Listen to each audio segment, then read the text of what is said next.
I never imagined I'd see it with my own eyes, her laughing across the school parking lot, his arm brushing hers just a fraction too long, their eyes locking in a way that made my chest tighten. My stomach churned, my heart raced, and in that instant, something inside me shattered. The life I thought I knew, the love I believed was unshakable, was slipping away right before me. And I had been blind. This is the story of how I discovered my wife's betrayal, and how it almost destroyed everything I held dear. I watched her laughing across the school parking lot with him, her hand brushing his almost accidentally, and I felt my chest tighten. That was the moment I realized my life as I knew it was over. My wife, the woman I trusted with my everything, was slipping away, and I didn't even see it coming. My name is Michael Carter, 45, and I live in a quiet suburban neighborhood outside Dallas, Texas. I'm an electrical engineer, a man of routines and careful planning. My wife, Sarah Carter, 42, teaches English at a nearby high school. She's smart, witty, and fiercely independent, the kind of woman who lights up a room when she enters. We have a daughter, Emily, 17, a high school senior with an eye for art and an attitude that can match her mother's in stubbornness. Life seemed stable. Our home had a large backyard, where we hosted barbecues for neighbors. Emily had her room filled with art supplies, and Sarah and I had our Friday night routine of wine on the porch, talking about our week. It sounded idyllic, and for years, it was. But as of late, it felt like the foundation was quietly eroding beneath me. Emily had noticed it first. One Friday evening, she lingered in the doorway of my office, her sketchbook clutched to her chest. "Dad, are you and Mom okay? You seem distant." I forced a smile, masking the unease growing in my chest. "We're fine, Em. Really. Just the usual stress." But her worried look lingered, and as she walked away, I felt an unfamiliar chill. Was I really blind to what had been happening under my nose? Sarah had always been social, but lately, her attention seemed elsewhere. She spent more time with her friends from the teacher's lounge, attended every charity event she could find, and most concerningly, she had started spending extra time with Daniel Miller, 38, a colleague who coached football at Emily's high school. Daniel was tall, athletic, and effortlessly charming, with a laugh that made everyone in the room feel like it was a secret joke just between him and Sarah. Every invitation I made, dinner dates, weekend trips to Austin, just simple walks in the neighborhood, was met with polite deferrals. "That sounds wonderful, Michael, but I'm swamped this week. How about next weekend?" And every weekend, there he was.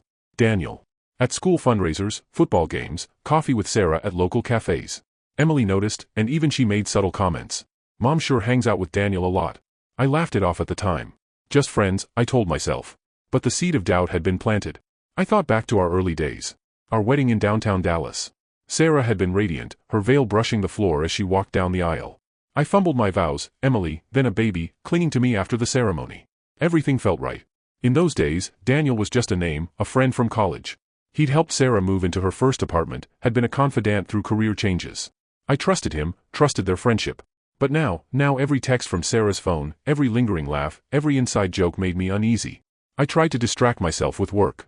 Electrical grids, circuit designs, meetings, they all offered a temporary escape. Yet, even there, my mind wandered. I imagined Sarah's laughter in the backyard during a barbecue, her hand brushing Daniel's as she poured lemonade. A casual gesture, yes, but in my mind, loaded with betrayal. Even our traditions began to feel empty. Fridays on the porch, backyard barbecues, Sunday brunches at the local diner, all now shadows of what they had been. Emily and I clung to each other more, sharing moments of honesty that we rarely had with Sarah. "Dad, do you think Mom and Daniel?" I shook my head, trying to suppress the rising anxiety. "No, Emily. She loves me. I trust her." But deep down, I wasn't so sure anymore. Sarah's 42nd birthday was approaching. We had planned a small gathering at our home, neighbors, a few close friends, Emily's classmates. I wanted it to be special, a reminder that our family could still celebrate together. But the day of the party, I noticed Sarah and Daniel arriving early. He carried a bouquet of flowers, not too extravagant, just thoughtful enough. And then they laughed. And laughed. And laughed. All the jokes, all the smiles, all of it felt intimate. Linda Brooks, our neighbor and friend for over 15 years, noticed my discomfort. "Michael, you okay? You look tense." I hesitated. I'm just feeling a little out of place." She pressed. "Is it Daniel?" I nodded slightly, my throat dry. Later that evening, Sarah confronted me privately. "Michael, what is this? Why are you so upset?" "It's my birthday. I'm having fun." Her eyes held a fire I hadn't seen in years. Defensiveness, yes, but also something else, a challenge. The night ended with awkward silences, laughter I couldn't join, and the feeling that my marriage was slipping further away. I spent the next few days in a fog. Work, home, Emily's school events, everything blurred together. I wanted to confront Sarah, but I also feared it. Every time I opened my mouth, the words caught in my throat. Emily tried to support me in subtle ways, leaving notes, sharing her artwork, staying home on Friday nights just to talk. But even she was powerless against the growing distance between Sarah and me. Daniel seemed everywhere. Coaching football, helping at school events, texting Sarah late at night. Their friendship was visible, undeniable. And I started noticing the little things, a glance, a touch on the arm, the way they shared private jokes. I felt trapped, powerless, and alone. By the end of the first week after Sarah's birthday, I realized the truth I had been avoiding: my marriage was in crisis. My wife, the woman I had loved and trusted for over 2 decades, was slipping away. And I didn't know how to stop it. I resolved to watch, to wait, to gather evidence, and maybe, just maybe, save my family before it was too late. Michael spent the following weeks in a restless haze. He would go through his daily routines, pretending everything was normal, yet every little detail reminded him of the distance that had grown between him and Sarah. Even the small gestures he once took for granted, her smile across the kitchen while cooking dinner, the warmth of her hand brushing his, now felt like fragments of a life he might have lost forever. Daniel, with his easy charm and constant presence, seemed to appear everywhere. At school events, at charity drives, even at casual coffee runs Sarah would make in the mornings, he was there. Michael tried to convince himself it was harmless. Just friends, he told himself. But the look in Sarah's eyes whenever she spoke to Daniel told a story words could not cover. Emily, noticing her father's increasing unease, began to tread carefully. She would bring him coffee in the mornings, sit on the edge of his office chair while he worked on his electrical blueprints, and try to make conversation that would distract him from the gnawing anxiety. "Dad," she said one morning as she placed a steaming cup of latte on his desk, "you okay? You barely touched your toast." Michael forced a small smile. "Just tired, Em. Long night." She didn't seem convinced, her brow furrowed with concern. "Is it Mom and Daniel?" The question hit him harder than he expected. He wanted to reassure her, to dismiss the thought entirely, but the truth was creeping into every corner of his mind. "No, I trust your mom," he said finally, though the words sounded hollow even to his own ears.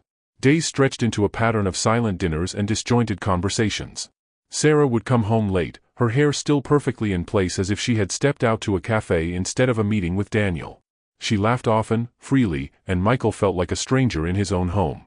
One Saturday, Emily asked if they could go to the local high school football game. Michael agreed, hoping that shared family experiences might help bridge the widening gap. Sitting in the bleachers, he watched Sarah across the field, leaning close to Daniel as they discussed plays and students, her laughter ringing out, a sound that now seemed to belong to someone else. Michael clenched his fists, his heart pounding, but he forced himself to sit still, telling himself it was nothing. After the game, the car ride home was quiet. Emily tried to fill the silence with chatter about homework and her art projects, but Michael's mind was elsewhere. The image of Sarah and Daniel, the ease between them, burned into his thoughts. When they got home, Sarah seemed oblivious to the storm brewing in his chest, cheerful and carefree as she unpacked snacks from the concession stand for Emily. The weekend passed, and Michael's anxiety grew. Every text notification on Sarah's phone made him jump. He tried to keep his composure, but he found himself lurking near her, pretending to read a magazine, only to catch glimpses of her exchanges with Daniel. Words like, "can't wait," or "see you later," made his stomach churn. Then came the volunteer fundraiser at the community center. Michael had agreed to help out with setting up tables and decorations, hoping to spend time with Sarah in a normal environment. But even here, Daniel was there, orchestrating activities with Sarah, sharing jokes, exchanging glances that made Michael's chest tighten. It was Emily who finally snapped at him during a break. "Dad, you're acting like a lunatic," she whispered fiercely as they stacked chairs in the corner. "Mom isn't cheating. You're letting your imagination run wild." Michael sighed, running a hand over his face. "I know, Em. I feel like I don't know her anymore." The words hung heavy between them. Emily shook her head, returning to her task, but Michael could feel her judgment, sharp and painful, echoing his own unspoken fears. Weeks later, Sarah announced a last-minute weekend trip to New Orleans for a professional teaching conference. Michael had assumed he would be included, as they often traveled together for similar events. Instead, she mentioned casually that Daniel would be joining as well. Michael's chest tightened. "Wait, you're going with Daniel?" "It's just for professional networking," Sarah replied breezily, as if the idea that her husband would feel uncomfortable never occurred to her. "He's a colleague, Michael. There's nothing more to it." The assertion did little to calm him. In his mind, every moment they spent together, every laugh, every private conversation, became a source of growing suspicion. Emily tried to comfort him. "Dad, maybe you're overthinking it. Mom's always been social. Maybe she just needs a friend." Emily, Michael said quietly, friends don't make you feel invisible in your own marriage. As the weekend approached, he watched Sarah pack, her suitcase filled with neatly folded outfits, her phone buzzing continuously with Daniel's texts. She kissed him on the cheek without looking at him directly. "See you Sunday," she said lightly, and then she was gone. Left alone, Michael wandered the empty house, noticing for the first time how silent it had become. Every corner held memories of shared laughter, arguments, love, and now, a growing sense of estrangement. He sat on the couch, staring at the framed photo of their wedding day. Sarah's smile looked radiant, untouched by the present tension. He spent the next day walking the neighborhood, replaying every interaction, every glance, every subtle sign he had ignored. The sense of helplessness gnawed at him. Every call he resisted making to Sarah felt like a betrayal to himself, yet every thought of Daniel and Sarah together was like a hammer striking his chest. By Friday, Emily confronted him again. "Dad, you have to trust her. You can't control Mom. She's always had her independence, and she's not cheating. You know that." Michael wanted to believe her. He tried, every ounce of reason fighting the growing storm of doubt. But deep down, he knew something had shifted in their marriage. Something unspoken, invisible, yet palpable. The intimacy, the connection, the sense of partnership he once felt with Sarah, it was fraying, thread by thread. The weekend arrived, and with it, the reality of their separation, even if temporary. Sarah and Daniel left, and Michael was left with Emily, the empty house, and his spiraling thoughts. Every text, every photo, every social media post over the weekend made him feel like an outsider in the marriage he had spent decades building. He realized then, with a cold clarity, that this was no longer about trust alone. This was about recognition, of himself, of Sarah, of their family. The life he thought was secure had become a fragile illusion.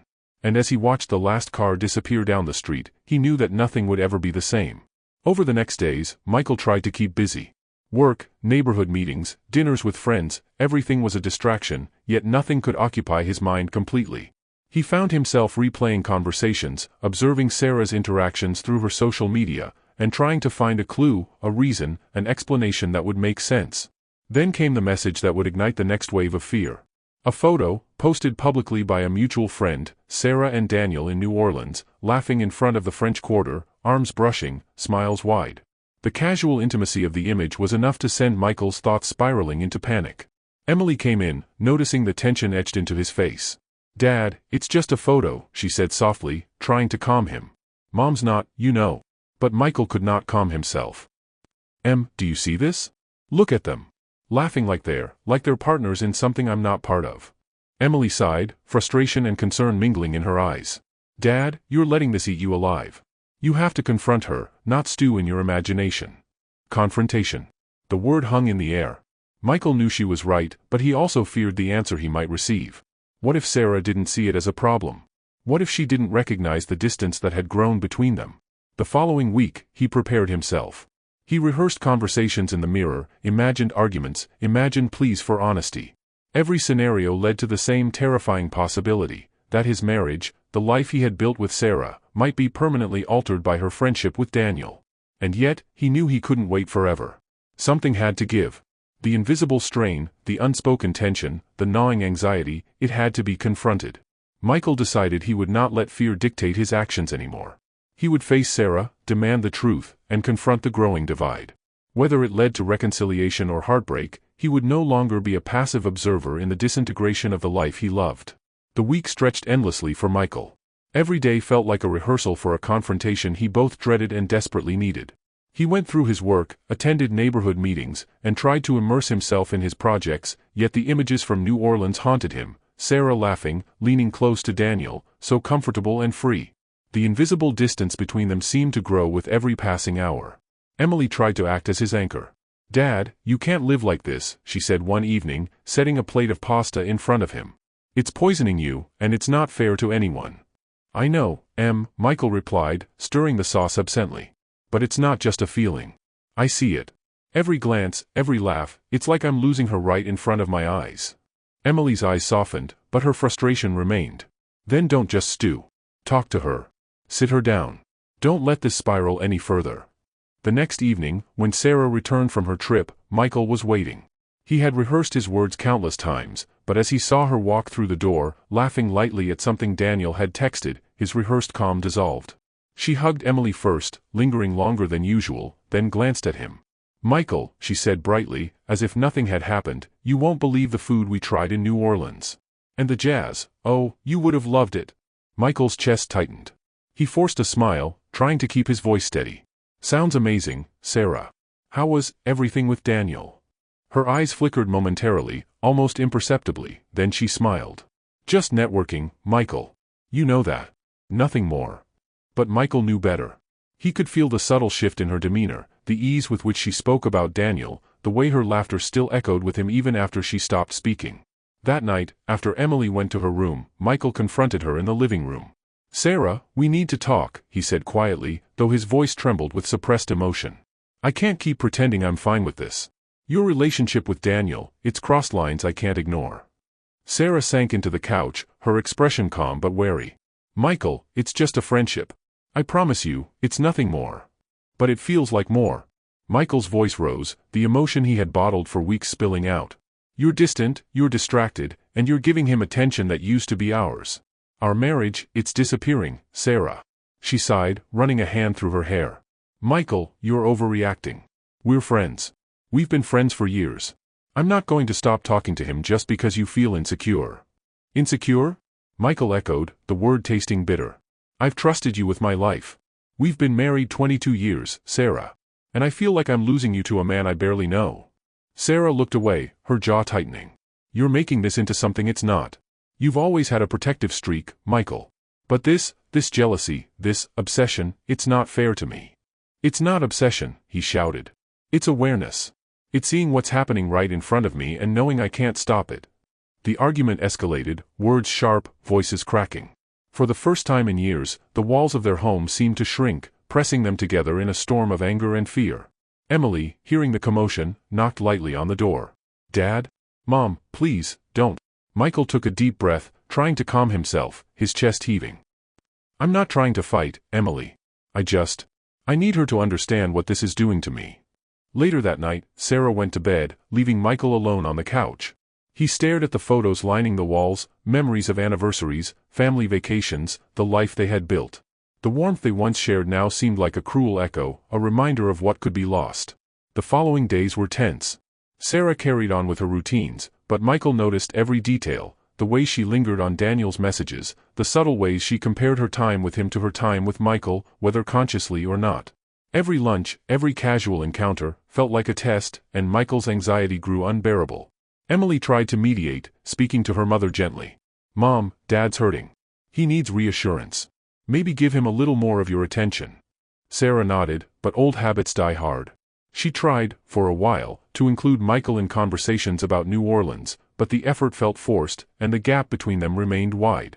One evening, Michael decided he needed answers, concrete answers. He began asking subtle questions about Sarah's interactions with Daniel. Who she had met for coffee, what they discussed, whether she had felt lonely. Every answer, though seemingly innocent, heightened his suspicion. The closeness she described, the frequency of their meetings, painted a picture he couldn't ignore. It all culminated in a confrontation at the neighborhood block party. Daniel was there, as always, joking, laughing, entirely at ease with Sarah. Michael tried to mask his discomfort, offering polite smiles to neighbors, pretending everything was fine. But Emily noticed the tension, the rigid posture, the sharp glances he sent toward Daniel and Sarah. Finally, Michael could bear it no longer. Pulling Sarah aside, he whispered, "We need to go home. Now." Sarah raised an eyebrow. "Michael, what's wrong?" "Nothing is wrong, everything is wrong," he snapped. "I can't pretend this is normal. You and Daniel, this isn't just friendship." Sarah's face hardened. "Michael, you need to calm down. I told you, this is just a friendship. You're imagining things." "Imagining," he repeated, disbelief and hurt in his voice. "I've watched it, Sarah. The way you laugh at his jokes, the way you lean into him, the time you spend together while I'm left out." The words hung in the air. For a moment, she said nothing. Then her eyes narrowed, a mixture of frustration and exasperation. "Michael, I'm not your property. You can't dictate who I spend time with." "I'm not trying to dictate," he shouted, voice cracking. "I'm trying to save my marriage. Our family. Emily, this is affecting her too." Nearby, Emily's face was pale, her hands clasped tightly. She knew the storm between them was far from over, and the weekend was only just beginning. The confrontation escalated further when Sarah, frustrated, stormed off to join friends. Michael was left standing, trembling, the weight of helplessness pressing down on him. He realized then that this was a turning point. Either he found a way to confront the growing betrayal head-on, or he would lose everything he loved. That night, lying awake, Michael went through every memory, every conversation, every subtle warning he had ignored. The house felt cold and foreign. He thought of their wedding, their early days in Chicago, the first home they had bought in the suburbs, and all the laughter they had shared in the kitchen, in the living room, in the yard. Every memory now seemed tinged with uncertainty, a reminder that nothing was certain anymore. By morning, he had made a decision. He would confront Sarah, not with accusations, not with jealousy, but with the stark truth of how her actions were affecting their marriage. And he would not leave the conversation until he understood exactly where they stood. The next evening, as Sarah returned from work, Michael was waiting. He had rehearsed his words, written them down, and even memorized key points. When she walked in, she looked at him curiously. "Michael, what's?" He held up a hand, cutting her off gently but firmly. "Sarah, we need to talk. Everything. No distractions, no interruptions. Just us." She hesitated, sensing the gravity in his tone, then nodded slowly. "All right, Michael. Let's talk." What followed would be hours of emotional revelation, arguments, admissions, and heartbreak, a night that would mark a new chapter in their lives, one where trust, love, and loyalty were all tested to the limits.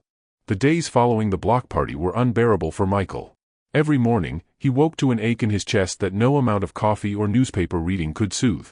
The suburban streets of Evanston seemed hostile somehow, as if every neighbor who waved with a casual smile was complicit in a world that no longer made sense.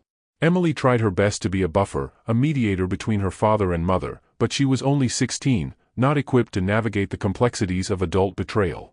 "Dad," she said one evening as he scrolled through old vacation photos, "maybe you're reading too much into it. Maybe Mom she's distracted. People get busy. You're not helping by watching her every move." Michael shook his head. "It's not just distraction, Em. It's everything she does when she's with him. Every laugh, every text, every late-night call.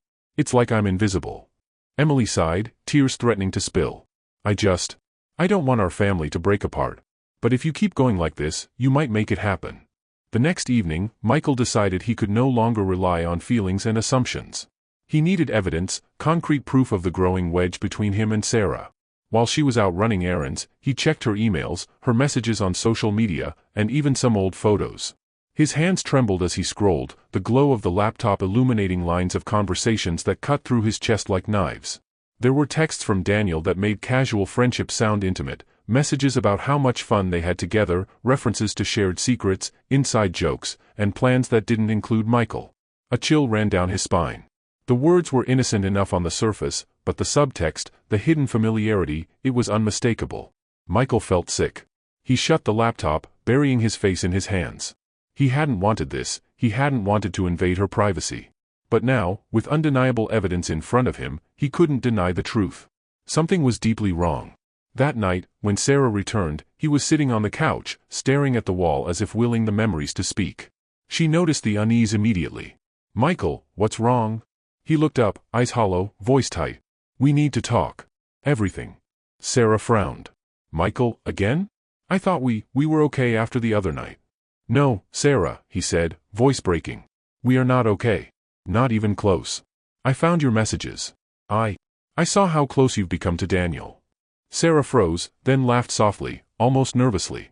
"Michael, it's just texting. It doesn't mean anything." "Doesn't mean anything?" he shouted, the anguish spilling out. "You laugh with him, share your thoughts with him, spend more time thinking about him than you do about me. This is not just texting. This is betrayal." Sarah's face hardened. "Michael, stop. You're twisting things. You're seeing shadows where there are none. You're being paranoid." "Paranoid?" he echoed, voice cracking. "I trusted you for over 2 decades. And now I feel like I don't even know you." The argument escalated again, but this time, there was a new edge, an underlying fear, the fear that the foundation of their family was crumbling. Emily, hearing the shouting, came down from her room. "Stop," she shouted, her voice trembling. "Please, just stop. This is tearing all of us apart." The weight of her words struck Michael like a hammer. He sank onto the couch, burying his face in his hands. Sarah sat opposite him, arms crossed, trying to hold herself together, yet visibly shaken. The following days were filled with tension.